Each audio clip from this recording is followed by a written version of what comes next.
Order! Order! You are an incorrigible delinquent at times. Behave yourself, man!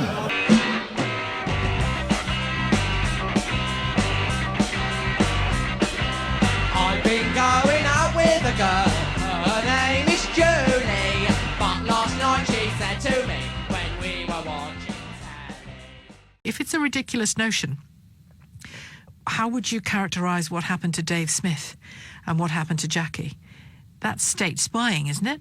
0345 6060 973. George in Woodley, hello. Hi there. Hello. Hello, fire away. Hi, yeah, I just wanted to say, it's more touching on the guy that was on before. Obviously, I feel sympathy for the woman, but unfortunately, to infiltrate these groups, you know, you've got to go undercover, and if you're a single man and a woman approaches you and, you know, you don't take on her relations, people will get suspicious. And in these extremist circumstances, you know, I know it's horrible what's happened, and the police probably should have thought of a better way to deal with these situations. But I think it's something that needs to be done. You know, we've got, I mean, it's obviously this is going back quite a few years now, but just nowadays we've got, you know, extremist groups that are growing in England, you know, far right or far left, I mean, whichever way you want to look at it. And to infiltrate these groups, we need to, you know, go in there properly and commit to what these groups are about, because otherwise they won't believe you and you can't infiltrate them. So hang on, let's decide which groups we mean. Trade unions, yeah. Are they fair game? Well, I think anybody's got the potential to go extremist. And you know, it's a good thing just to keep a tab on them, just to see what's going on, really. But where does that stop? Well, you know, maybe I've got the potential to be extremist. I so haven't, but anyway, maybe I've got the potential to be extremist. Should I be followed to work by somebody from Special Branch? Should I have my phone tapped just in case? All this talking to you know, members of the EDL who ring up sends me crazy and turns me into a violent racist. What I mean, should I be watched?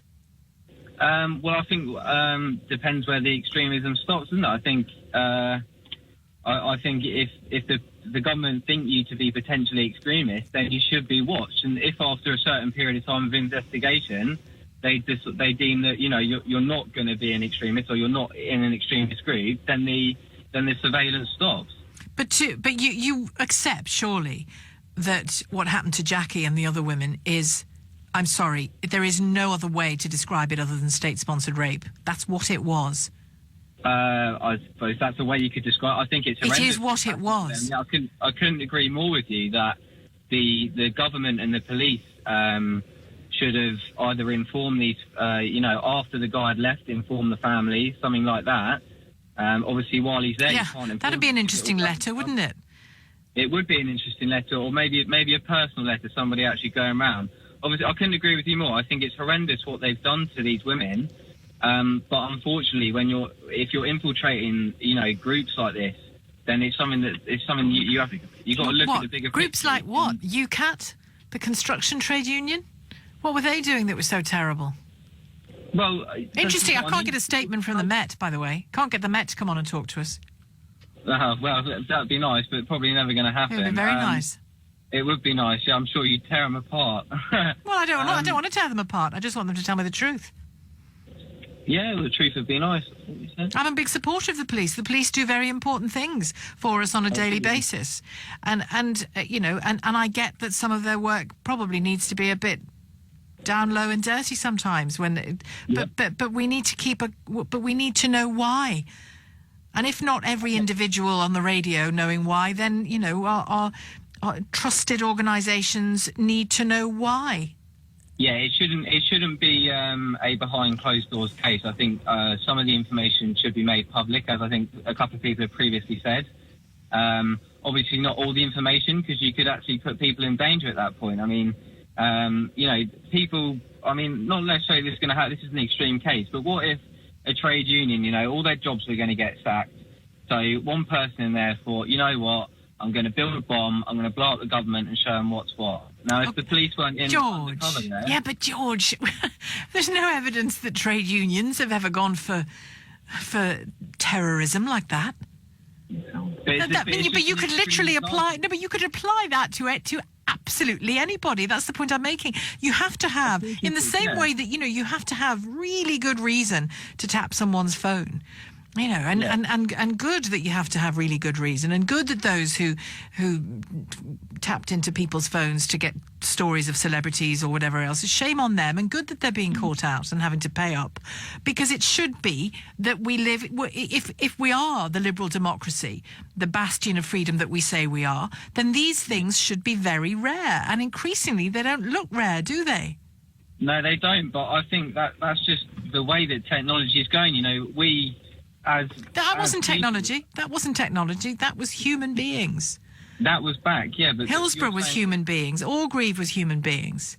That wasn't technology. So all of those cases weren't without technology. But going into like nowadays, we've accepted things like Facebook and our phones having all these location devices on them. And if you don't want the government, to have tabs on you, then you can't use things like social media and stuff. They know where you are. You check in and out of places. You go here, you go there. The government knows what you're doing because you're putting that stuff on social media yourself. George, thanks for your call. George, more relaxed about it all than I am. Let me see. This text has just come in before we go to the break. Hang on, Sheila. Why shouldn't trade unions be infiltrated by investigators if they're behaving in an unsavoury and intimidatory manner? Unsavoury and intimidatory. I'm using the law as my barometer here. This is a tweet from Senior Skeptic, rather than one man or woman's opinion of what is unsavoury in terms of political opinion and activity or not. I'm sticking with the law on this one, and I think we all should. James is in Clapham. Hello, James. Hi, Kevin. How are you? I'm very well. Where are you on this question of, Owen Smith, and should we have a referendum on the leaving terms? Well, I'm sick and tired of hearing Owen Smith and, his self-public, all he does is self-publicity. As a person from Rhondda Cynon Taf, myself, and I'm living down in London, we voted to leave. Now, Owen Smith doesn't think his constituents are correct. He thinks he knows better than we do. He knows nothing more than we do. We voted to leave. We don't want a second referendum. And if by chance another referendum does come across, Kevin, I think the other question should be what questions should be on the paper. And one of the questions which you're not talking about, which none of you were talking about, is we will not stay in the EU. We will not accept the deal. If you want to play around with giving us a second referendum, I want that option there as a question. Or the first or a third, depending on how we get it. But in a democracy, James, even David Davis, the Brexit secretary, who wants Britain out and is negotiating the deal, he said it's your right to change your mind. What if people have changed their minds? Would you be afraid of that? Yeah, but they haven't changed their mind. The only people who are changing their mind are people like Channel 4 and the BBC, who will try and say that the country has changed its mind. We haven't changed its mind. I am not 80, by the way. I'm 40. I made my decision on the facts that were given to me and the facts that I researched. I do not want to be a federal member of a federal state with Jon Juncker doing a presidential speech to me. I do not want a European army. I want us to be the United Kingdom, and we can survive by ourselves. And I don't want people like Owen Smith telling me I did not know what I voted for. Right, thanks. That's James in Clapham. Now, James in Manchester. Hello, Kevin. Oh, welcome. What a call. That man's taken literally everything that I was going to say. Say it in a different way. Well, to be honest, Kevin, I'm a Tory voter traditionally, but Jeremy Corbyn has made my day. I've watched this Owen person on numerous Question Times and political programmes, and I echo entirely what your previous caller said. He's the most jumped-up person. He was booed to the rafters once on Question Time when Dimbleby asked him outright, are you wanting to turn over the referendum? And he said yes. And coming on to this ridiculous notion of a second vote, right, for people. Or third. Sorry, third. I wish the hypocrites, like, we've got them on the Tory party, like the Subis, the Clarks and all the rest of them. I wish the hypocrites would just come out and say it and be honest that they want to stop Brexit altogether. Instead of this mamby-pamby approach and massaging of the truth that, it's all about the deal and want to get the best. They don't give a damn about what deal we've got. All they're doing is more damage to any deal. And do they seriously, whether you remain or a leave voter, does anybody seriously believe that if we were to have a second referendum, that it gives the EU any incentive whatsoever to offer us a good deal? They'd offer us the worst deal possible, which would then encumber us to staying in. The only votes, like your previous gentleman, the only two questions, I don't want to see a referendum in the first place, but if they want to ask me two questions for a ballot box that says, do you like the deal, yes or no, I'll answer it yes or no, and that's it, right? And it's either accept the deal or we leave on WTO rules, and let the EU come back to us then and start negotiation. And as for Jeremy Corbyn, he's gone right up in my estimations. I'm seriously considering voting Labour now, considering the mess that Theresa May is making of it over there. And yes, it's absolutely made my day. I wish Theresa May had taken a leaf out of Jeremy Corbyn's book. I hope they're all listening. Take a leaf out of his book, right, because he's shown more strength than she's ever shown in the EU this weekend. Yeah, take a leaf out of his book and get your Silburys out and all that was done exactly the same in the Conservative Party, but May hasn't had the courage to sack her. Get rid of her. I'd start with her first. James, that must be a world record, eloquent, long statement without taking a breath. Can I just ask on this question of having a vote?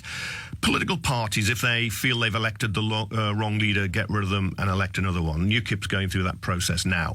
We have general elections, and you don't accept the result in the sense of if a party came up and said it was going to privatise the NHS, you wouldn't say that's now a good thing because it's been voted for and there's a government in doing it. Why would you be so opposed to having another referendum? Is it because you fear you would lose?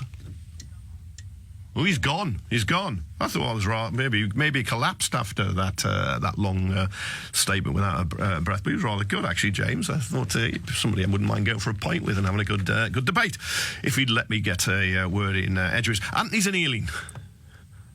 Oh, hello, Kevin. It's lovely to speak to you again. You're one of my favourites.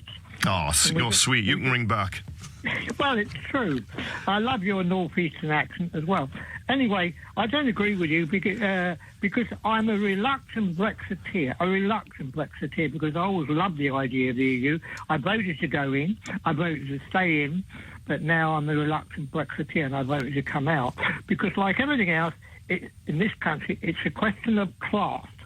And the middle classes, they're not affected by any of the issues like immigration, which the EU give us, because it just doesn't affect them. But for us working class people and poorer people, it affects us very, very badly in all sorts of ways. Anthony, I agree with you. Class is one of those, economic class, one of those great divides in Britain we don't often speak about or don't talk about enough about. And well, let's be honest, one middle-class person's cheap Polish plumber might be a working-class plumber not getting that commission. So I can see that. But would you oppose another referendum? Yes, I would. Because there's been such a lot of wind and waffle, although some people think, the outers like me would win. I think it's very unlikely because the way the government are going about it and all the wind and waffle and media stuff, that a lot of people, I think, remain possibly could win. And we can't afford that. I can't afford it personally because I'm sick to death of what is going on in this country. And the way the government are going about it is quite appalling. I've got relatives in Lincoln, right? Now, either we're going to have a fishing industry or we're not going to have a fishing industry. It's as simple as that. Okay, Anthony, thanks very much, although I'm pretty sure Lincoln is landlocked, so it won't have a fishing port. Let's see if South Croydon has a better phone line than Tel Aviv. Chloe's there. Chloe, what would you like to say? Hi, James. Hello, Chloe. I've always wanted to speak to you. I've spoken to Majid. Dreams can come true. Now crack on with what it is you want to say. I think this is part of the bigger picture of backdoor Zionism becoming part of the UK law. I think that the picture... That doesn't sound mad at all. I think that... but the thing is, I don't seem to hear much of this in the mainstream media. Oh, Lord, the mainstream media. What do you think this is? I'm hearing You're it on it now. Can you hear your own voice? I can. Well, then you're hearing it in the mainstream media. Now try again. Okay, I'll try again. I think that the picture or the depiction, even if it does hint towards the notion that there may be some Zionist who are in positions of power throughout the. No. You can't use the word Zionist because it's an ahistorical depiction of powerful, wealthy people clearly intended to portray Jewish stereotypes. It could be from both before and after the establishment of the current state of Israel. So the word Zionist has no place in it. It's anti-Semitic. It portrays Jewish people as oppressing and exploiting for money the workers of the world. Okay, and you don't think that there are there's any reason to believe that there are certain columns of power in this world in which there are extremely powerful people who have your position is background. Your position is it's not anti-Semitic because it's true. That. Do you think that that's true or not? What's true, Chloe? Give me this killer zinger question that you've obviously spent all morning working on. Let's hear it. Go. Answer me this question, then. Answer me this question. Yes, Chloe. Do you think that Jewish people are underrepresented in the echelons of power in this world? I have never counted them, Chloe. Why have you? I haven't counted them, but how can you answer your own question? Okay, so if you think about it, it would never occur to me to ask what someone's faith was as I was seeking to reach a judgment about their worth or their role upon earth. This is the difficulty. So you tell me then, Chloe. You tell me how are they disproportionately represented? This is what you do when you don't agree with somebody. I don't agree with anti-Semitism. You're absolutely right, and your argument, as I've understood it so far, is it can't be anti-Semitism because the Jews really do run the world. You haven't understood anything I said. Jews do not run the world. Might not be my fault. Most Jewish people. Do you know what? It's like I said to your researcher or the person. Most Jewish people, what, Chloe? James, please, could I please just finish one point, if you would allow me, please. I'm not going to say any. It's not racist and it's not anti-Semitic. Okay, nobody seems to have any problem saying that all Muslim people are not terrorists. However, lots of the people that we see terrorist activities from happen to be Muslim, but that doesn't reflect on everybody, okay? All Jewish people are not bad, controlling the world, wicked, evil people as they were depicted in Nazi propaganda. Of course they're not. That's ridiculous. But that does not ring true that just because that's the case, that there isn't any kind of Zionist collusion going on in this world, because it doesn't seem to indicate that. America spends $22 billion a year keeping Israel where it is. Why is that? Why is it that they have now tied? Why have they now tied anti-Semitism? Why have they now tied criticism of the state of Israel to racism? Okay, criticising a country is not racist. Theresa May signed legislation last year that said that above and beyond criticism of Israel amounts to racism, and you will now be charged under. There were maybe 50 journalists from The Independent who signed an open letter to say that this is backdoor Zionism, the new legislation that embraced a new definition of anti-Semitism that was put forward by a Jewish group. Now, to blur the line between criticising Israel and criticising Jewish people and being racist... I don't know what radio programme you've been listening to this morning, but we covered all of these points in the introduction in rather more depth and knowledge than you've managed to do there. No one is criticising Israel today. It's the criticism of this mural that has prompted the debate about anti-Semitism. I know what you think, Chloe. I know what you think. I think you should have taken your chances when I was talking over you and avoided coming out on air, on the radio, as essentially saying, no, it's not anti-Semitism, because some of these sort of shady, world-dominating people are actually Jews, James. No, it's not because they're Jewish. Okay, so why are we talking about it then? Okay, can I ask you, do you think there's a Zionist... Jonathan's in Finchley. Jonathan, what would you like to say? James, I despair at that call. I absolutely despair. I will be at the demonstration this afternoon. The fact is, the Jewish community, enough is enough. We've simply had it over the top with Mr. Corbyn. Describe it to me, Jonathan, because, look, the mural's disgusting. His response to it is pathetic. I can't prove that he's either lying when he says, I didn't realise that this debate about anti-Semitism was about anti-Semitism. I can't prove that he's more comfortable with it than he should be. That's the suspicion. But when you say enough is enough, what are you pointing at? Because it can't just be the fears and the suspicions about Mr. Corbyn. It has to be the evidence of what he is, I'm going to keep using this phrase, uncomfortably comfortable with. Jeremy, sorry. Jeremy, steady on, mate. James, we're up against the news, but let me run through it quickly. He said that Hamas and Hezbollah are terrorist organisations are dedicated to the good of the Palestinian people. He hosted Hezbollah supporters This in the House of this is Commons. the greatest hits of criticism, and I'm looking for the very specific examples of his supporters, and in the context particularly of this mural, the stuff that is actually anti-Semitism, because expressing support for Hamas and Hezbollah, although it is for a lot of people offensive, it's not anti-Semitic. James, I work with a group called Labour Against Anti-Semitism. We have reported over 6,000 members of the Labour Party. And you're going to be able to tell me very, very easily what the most egregious examples of anti-Semitism are, as in looking at somebody who is Jewish and judging them as inferior to others. Comparing what Israel does with the action of Nazis is intensely... No, anti-Semitism means I look at you as a Jew and I feel negatively towards you. I want evidence of that. James, there is a definition of anti-Semitism which the Labour Party accepts, which the government accepts, which 135 local authorities... Go on, what is it? Well, for example... No, not for example. You just said there's a definition accepted by hundreds of people. Read it to me now. Tell me what it is.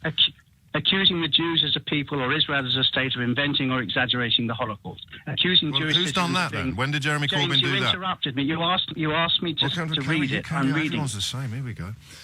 Accusing Jewish citizens of being more loyal to Israel or the alleged priorities of Jews and to interests of their own nation. Denying the Jewish people their right to self-determination. Applying double standards by requiring of Israel a behaviour not expected or demanded of any other democratic nation. Using the symbols and images associated with classic anti-Semitism to characterise Israel or Israelis. Drawing comparisons of contemporary Israeli policy to that of the Nazis. Holding Jews collectively responsible for the actions of the State of Israel. That is the definition, Brilliant. James. And examples of Jeremy Corbyn doing any of that? Jeremy Corbyn is a patron of Palestine Solidarity. No. Examples campaign. of him specifically doing any of the catalogue of offences you've just read out. He supported Stephen Sizer, who said that Israel was behind 9/11. No.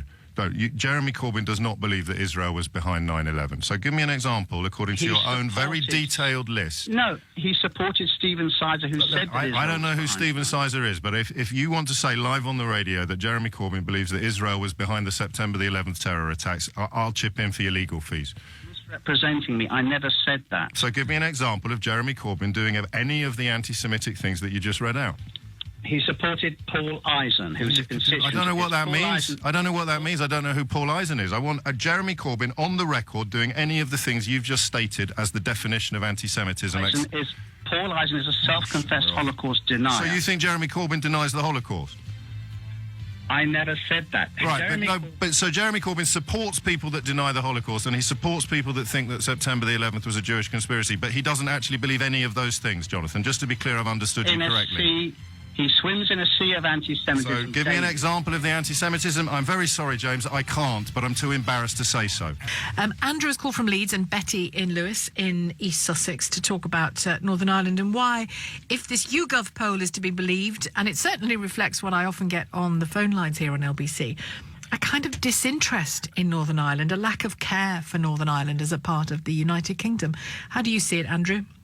I think we're at the stage now where we need to really kind of look at what the United Kingdom is and whether actually it benefits everybody to be part of this. I mean, I know who it definitely benefits. It definitely benefits Scotland. It definitely benefits Northern Ireland. It definitely benefits Wales to be part of the United Kingdom.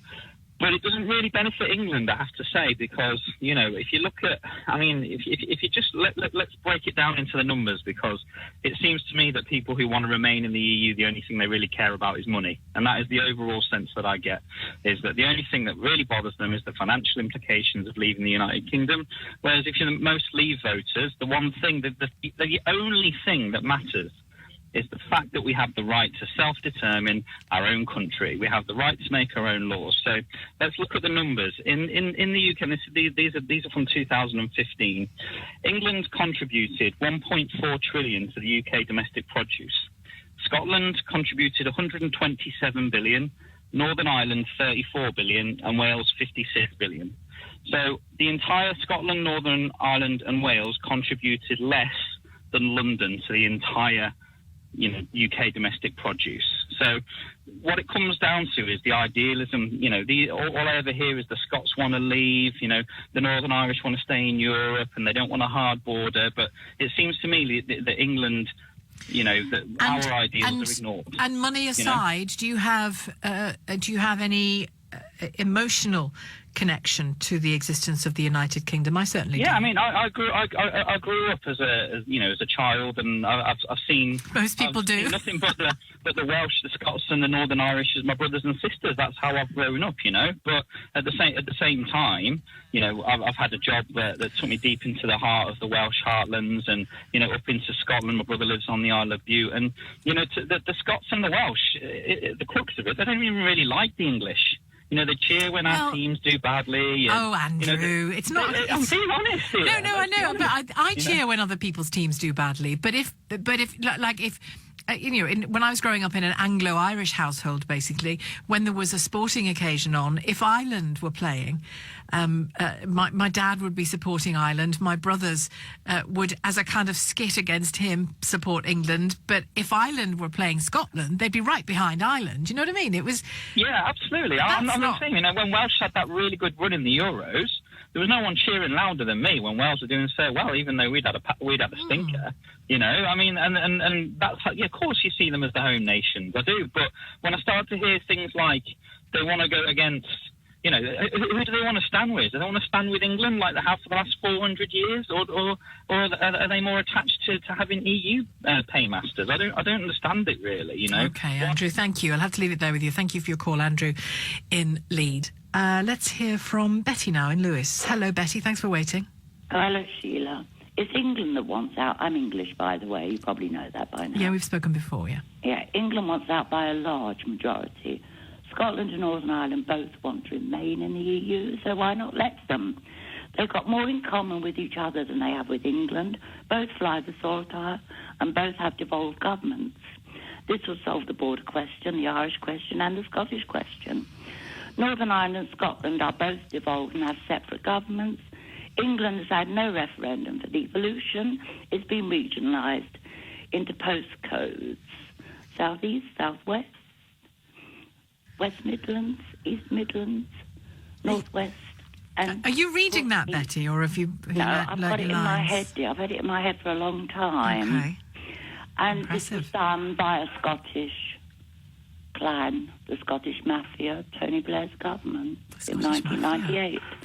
And It's tell me done this, for do a you know, long time. shall I tell you where your argument falls down? Where's that? The referendum on membership of the European Union was... No, I'm not talking about membership of the EU. No, I am. I'm talking about referendum. Okay, I know. carry on. I'm telling you that where Yes. your argument falls down, Yes. you're right to talk about how Northern Ireland voted to remain and all the other things you said. You're right about that. But Yes. but where your argument falls down is that the referendum that did happen, the one on the European Union, only asked that question. It didn't say, "Are you happy for the union to break up?" I'm not saying anything about the union. The United Kingdom I'm Union, that talking one. About, well, as far as I'm concerned, it broke up when it was devolved. But it hasn't. It still exists. You don't think it's broken up? But they're separate governments. What does it mean? I mean, they're called the four nations. Yes, Are but they nations? I don't know what But they you are, know devolved frankly. government doesn't govern everything, don't you? It governs practically everything except foreign policy and income tax. So you think the United Kingdom no longer exists? Sorry? It no longer exists in your view? Not in my view, no. Okay. No. Thank you, Betty. Betty and Lewis. Exactly how it happens. When I was working in a warehouse in my local area in Swell... That's a part of Kent.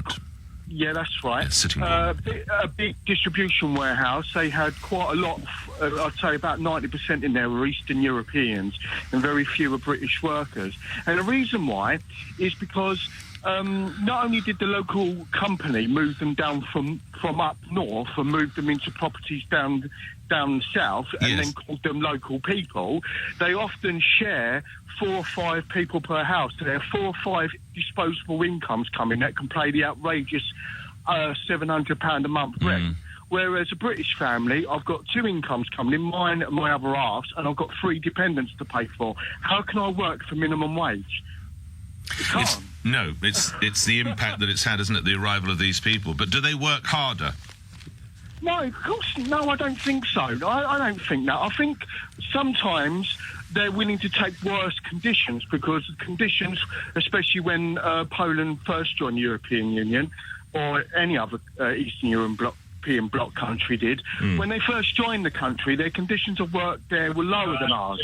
So they were quite used to wanting to do these 13, 14 hours a day or working conditions that weren't right. And then employers would get away with it with this worker. We're used to better than that and hold to a different standard. And you have, of course, the outgoings to match which they don't. Adam, I must finish there for time reasons. Thank you. I think in London, I cannot remember, although I don't make a habit of going into them that regularly, but as and when I do, if I'm picking up a coffee, I cannot remember the last time I spoke to a Brit. It would appear they appear to be Eastern European. Obviously, I don't look at their passports, but their accents would seem to indicate they were. Lawrence in Colchester on this. Lawrence, what are you going to tell me? Good morning. Morning. Yes, Lawrence. Just trying to contain myself, actually, Nick. I've just about had enough of it. What about sheep? 46. There's no need to be sarcastic about it all, Nick. All right. Psychic or sarcastic? You're a Remainer, mate. All right. I'm a Remainer. Yeah. Yeah. Okay, you've got me nailed. What's the problem? What are you getting angry about, Lawrence? Yeah, please don't patronise me. No, but what are you getting angry about? What I'm getting annoyed about. What? Is that 46 years. Yeah. Me and my colleagues have been in the building trade, and we've been pushed out because of cheap labour, which is undercutting us by 47%. Okay. Right. Now, most of the guys that have been ringing up have told you why.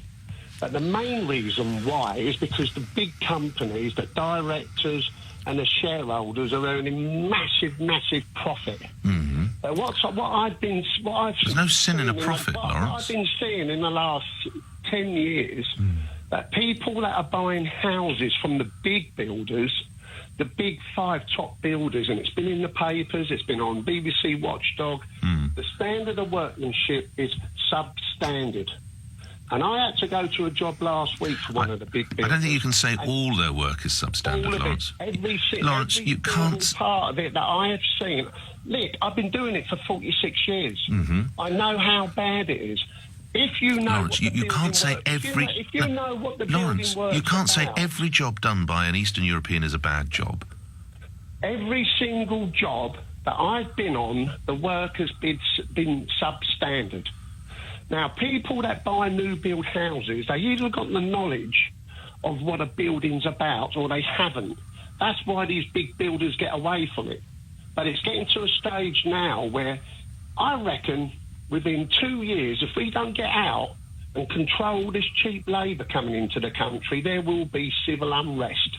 Well, I don't. You've got the far right growing in Italy. Lawrence, there won't be a civil war over Polish builders. There will be. Don't patronise me, Nick, over builders. I'm talking about in general. Right.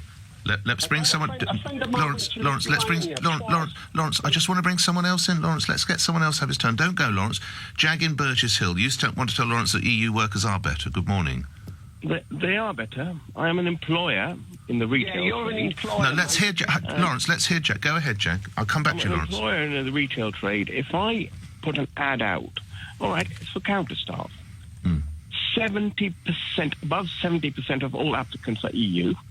The 10% of English workers, I have given English workers a chance. Yes. And they just stand on the counter, and you tell them to do a job, they'll do that a little bit. It's just like pushing them. Right. Whereas there's no impetus at all in them. Whereas the EU worker, 1, 2, can I do this? Can I do that? Can I do that? And wants to help. Okay, let's bring Lawrence back in. Lawrence? Cheap labour again. What does he pay his workers? What I'm earning now... Lawrence, let's ask him. Jag, you don't need to say how much, but do you pay your EU workers at the same... 7 something is bare minimum. I pay $9.50 an hour. Regardless of whether you're from Bromley or Belgrade, you get the same money? Yeah. Yeah, okay. Back to you, Lawrence. Go ahead. £9.50 an hour. I was earning that 30 years ago in the building trade. Well, this gentleman's not in the building trade. It's called... My missus works in the catering business. Right. Okay? Right. And it is so undercut that she's had to get out of it. Okay? Right. Now, you're not just talking about money here. No, but we're talking about attitude, Lawrence, and Jag has said as an employer... The attitude of these Eastern Europeans is they work hard, as Jag said. No. And that's why 17.5 million people voted to come out, and they want their sovereignty back. Yes. I'm telling you, Nick. But it's attitude. I've had enough of these peasants coming into our country, nicking our work and undercutting everybody else. But they work hard. Enough of it. Lawrence, they work hard. Listen to what Jag is saying. He's an employer. They don't work hard. Jag, okay, we'll do it this way. Jag, do they work hard? Just to make that point again. Yes, they do work hard. They do work hard. It's not about they stand on their brooms. They what? They lean on their brooms doing nothing. What, and no British worker ever leant on his broom? No British workers... He probably did, he probably didn't.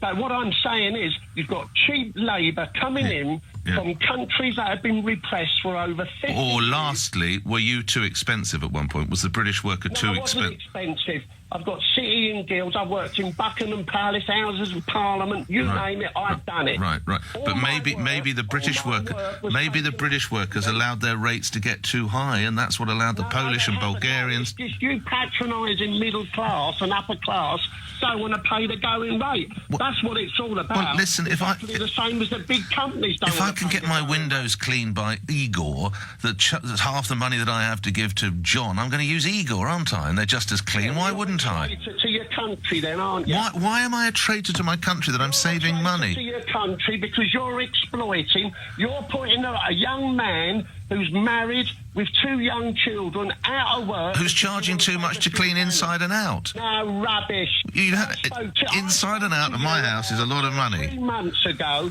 about my wages, and you patronised me and said I wouldn't pay that. I know what the rates are. I've been doing it for a long time. And as I've said to my MP, Bernie Jenkins, you Tories will be out in the next election. And then you can go on Sky with your middle-class friends. But I do hope you ring again, Lawrence, and you can catch me talking out of my backside tomorrow night from 8, and, of course, listen to LBC at the same time. Stay with the subject. Keith in Nebworth, you're on the radio. Keith, good morning. What are you going to tell me? Well, I work in a very large factory, and we have every shade of the rainbow work there. Right. Now, the worst ones we've got are the Polish. This is a bit condemning of an entire nation, nation is right. But go ahead, I'll let you say it briefly. What do you think? What do you perceive as the problems? If you let me finish, this is my experience, and my experience only in this place. It can be totally different everywhere else. It's a pretty easy-going place, and they get the feel, they get the feel of the place, and they disappear for hours on end. Well, they wander off. They'll go out for cigarettes whenever they want. And the first thing they say is, if anybody said anything to them, well, if you don't like it, sack us. We'll take it to court. Right. We'll have you for racism. Well, OK, that's what you've seen. I've worked with Poles, I have to say. I found that, and of course there will be the odd one, but I find them very hard-working, very industrious, actually extraordinarily easily to get on with. But, we all have different experiences in life. James has called from Clapham to talk about the EU and the Republic of Ireland and our relationship with them. Hello, James. Hello, Sheila. Good afternoon. Fernando, Sheila. Oh, Fernando to you as well. My Irish is terrible. Don't make me speak it. No, it's Welsh, Sheila. Fernando. Oh, I'm so sorry. I thought you see, that's how bad it is. I thought you were speaking Irish to me. No, good afternoon. Oh, well, hello. Hello. Sheila, basically, was it Bertie Ahern you had on last? It was, yeah. Yeah. Now, with Bertie Ahern, I respect the man and the decisions and what he did over the Good Friday Agreement. I cannot fault what he did. But I'm sick and tired of these ex-leaders saying that they don't want to interfere with this country, the democratic vote is done, but we should still stay in the union, whatever Customs the union is going to be, the customs union, whether it be by another name. No, we do not need it. They are panicking because it's less than a year until we leave. They need us more than we need them, because they're trying to say that there's a big, massive community out there that we need to go and trade with. They forget that the Germans do a lot of trade with us, so do the French, so do the Spanish. They need us, so they start... But they're not. But to be honest, James, Michel Barnier's most recent comments tell us that he understands that. He said, and Donald Tusk has said it, it is going to be painful for both sides. There is no winner. We're all going to lose out. Sheila, but they've never acted, they've never treated us with any respect. They've come out like the headmaster talking to rebellious children, telling us, oh, the woes of the world is going to happen. We have made our decision, and the gentleman you're going to have on next, Mr. Carwyn-Jones, the First Minister of Wales, needs to understand as well, the people of Wales voted to leave. He is acting like Nicola Sturgeon, that the people of Wales voted to remain. Mr. Jones, if you are listening, we voted to leave. Stop messing around with our future and start representing the people of Wales and stop representing yourself. Do you accept that there are some nuances to this departure that just have to be taken into account, James? It's not just a bish, bash, bosh, out we go. Yes, Sheila, I totally agree with you. But the dissolved governments of Scotland and Ireland, or Scotland and Wales, are basically playing ball with Brexit. They are telling the peers to vote against the bills. Mr. Carwyn-Jones needs to understand the people of Wales voted to leave. The United Kingdom as a whole voted to leave. Stop playing around with it. Work with the Is he though? Because all Carwyn-Jones asked for from Theresa May most recently, as I recall, when she gave her speech about Brexit, is that she has yet to explain how, outside of the single market and customs union, she can get the frictionless or near frictionless trade with the EU. Yeah, but also... She hasn't, has she? What Carwyn-Jones is doing as well, Sheila, he is telling the Prime Minister that the powers that will come back from Brussels to the United Kingdom, he wants. No, he doesn't. He's not going to get those powers. The powers that were agreed is to dissolve powers. He needs to understand the people of Wales have made a decision. He needs to carry it out and stop complaining and putting his feet in and thinking that we voted to remain. We did not. But isn't he just hoping that it can be the best deal possible for Wales? He is a dead man walking, Sheila, after what happened to Mr. Sargent. He's a dead man walking. We do not respect the man. We want him to stand down, and we want the Labour cabal in Wales to end. OK. All right, James. Well, I'll be sure to put those points to him when we speak to him in about an hour's time. Thank you, James in Clapham. Brian has called from Cambridge also to talk about Bertie Ahern, or in light of Bertie Ahern's chat with us. Hi, Brian. Hi, is Bertie still online? I'm afraid he's not, no, he's gone. OK, so that was a recording. OK, well... No, it was live, but he's gone now. OK, well, that's a shame, because I had something to say to him. Anyway, having said that, what annoys me about all this controversy about the border is the fact that there is never going to be a border again, and certainly not a border in the way that it was during what was called the Troubles in the 70s and the 80s, right? There's definitely not going to be a border. I mean, the thing about it is this, that the Irish are not the ones that want to have a border. The British are not the ones that want to have a border. It's actually the European Union that wants to have a border. And that's the problem. Well, you say the European Union wants to have a border. They're two different countries. One of them will be a member of the EU and one of them won't. Yes. Well, Ireland definitely doesn't want to have a border. Britain doesn't want to have a border. The reason why the EU wants to have a border is because... Well, I've spoken to some DUP MPs who would be quite relaxed about the border. That's absolutely right. Absolutely right. Except it breaks the terms of the Good Friday Agreement, so it's absolutely wrong. We don't have to have a border. The reason why the EU wants to have a border is because when we leave, Britain is going to be able to trade with places like India and China, tariff-free, and things in the north of Ireland are going to be much cheaper. And the reason why the EU wants to have the border is because they don't want people from Ireland travelling up north to buy the cheap things. I mean, there isn't going to be a movement of people from the north going shopping down south. I mean, as far as... lorries are concerned, I don't see what the problem is. I mean, you know, when I drive to France and I go through the Channel Tunnel, the lorries are stopped, right? And they're whatever they have to do, and the cars are stopped. I mean, there is a certain amount. It's never going to be like that in Ireland because most of the trade within Ireland is actually done within each individual country. I mean, I think this is what they're trying to say is if we leave, there's going to be trouble in Northern Ireland. Well, there isn't. It's certainly not as a result of that. Well, I hope you're right, Brian. Brian in Cambridge. I know he's a moron.